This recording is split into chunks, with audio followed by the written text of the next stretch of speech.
Okay, so today I'm here with Dave Botelho, and he's going to introduce himself before we speak about EBP. Yeah, my name is Dave Botelho. I'm the head athletic trainer at Norwich University. My background is I have a Bachelor of Science undergrad from Rhode Island College, and then a Master of Science in Education with a concentration in athletic training from Old Dominion University.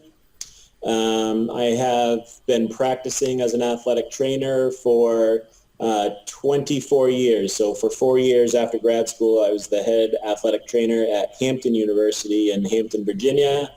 And for the past 20 years, I've been the head athletic trainer at Norwich. Okay, thank you. Sure. Now we're going to speak a little about EBP. So the first question I have for you is, what is evidence-based practice to you? To me, evidence-based practice is using the literature and research to investigate uh, the most effective outcomes for whatever it is you're trying to, whatever problem it is you're trying to solve. Okay. The second question is, how do you utilize evidence-based practice in the athletic training room? Um,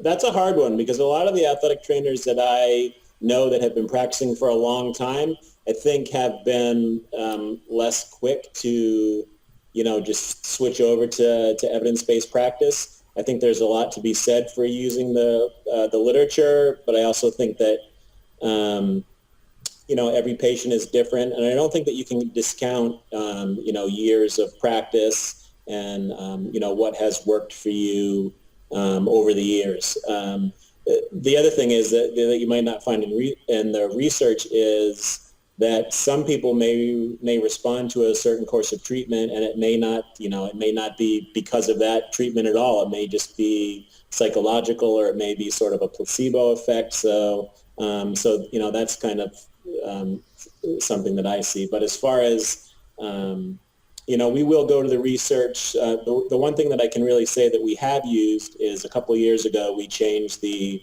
athletic tape that we used in the athletic training room. We switched from the traditional white, inch and a half cotton athletic training tape, and we switched over to a cohesive type of tape, and that was all based on the research that was out there. That was, it offered more stability and more protection and like that. So, that's something that we definitely did based on research. Um, the other thing is that a lot of, in my opinion, a college-based athletic training room is such a busy place. And if you were to, try to formulate a PICO question for every patient that you had and investigate it, you'd never get any work done. So I think, sort of in broader terms, if you had a specific question about outcomes of a certain treatment versus another treatment, you could investigate that and over time maybe implement that into your practice. But I think as far as, dealing with each individual patient, there's just not enough hours in the day. Right. Um, so, do you feel prepared to use evidence-based practice and to practice? Yeah, I would say I'm comfortable doing it. I mean, I'm comfortable going and doing, lit reviews and doing research on different things. So yeah, in that regards, I'm comfortable doing it. Did they focus on it a lot in your master's program? Didn't focus on that much at all in my master's program. No. Again, that was years and years ago. Mine wasn't a research-based program, Okay. so that could be why. But it was also 25 years ago. Right. So I guess how much experience do you have with it?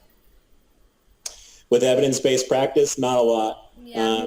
Most of it has come from um, stuff that the NAT has published, and also from requirements that a certain percentage of your CEUs now have to be EBP related.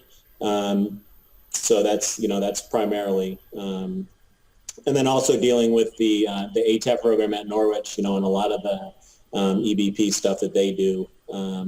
So we've incorporated that and learned, a lot of it that way as well. Right. So I guess when you have used it, how has taking care of your patients changed because of it? I would say right now that the taking care of our patients hasn't really changed in terms of treatments that we're doing. Like I said, the one thing that we have done is we've made some changes in our taping that we've done and incorporated. So that was probably the biggest thing. We haven't gotten rid of any treatments or anything like that we've done in the past based on anything that we've found in the literature. Have you noticed any changes with the new tape that you guys have purchased? Yeah, one of the things that we really liked, and some of the staff was pretty skeptical about it at first. They just thought that the athletes wouldn't like it, but the five of us have really come to really enjoy it. It's once you practice with it a little bit, it's pretty easy to use. The tightness stays much longer than the traditional white tape. It doesn't loosen up. It doesn't get soggy, and so it's easier to take off. You can wear it because it's sweat permeable, so you can wear it for a longer period of time, and it will retain its. If you put it on correctly, it will retain its tightness. So even the skeptical people on the staff really came to like it. Oh, that's okay. Yeah.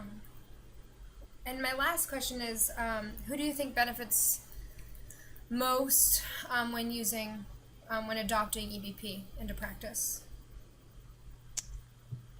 I think over time, the patient will benefit, because I think once more evidence is out there, and once all athletic trainers are comfortable incorporating it into their practice and using it more, it'll eventually be a definite positive for the patients. Thank you. Thank you for your time today. You're very welcome. 1 second.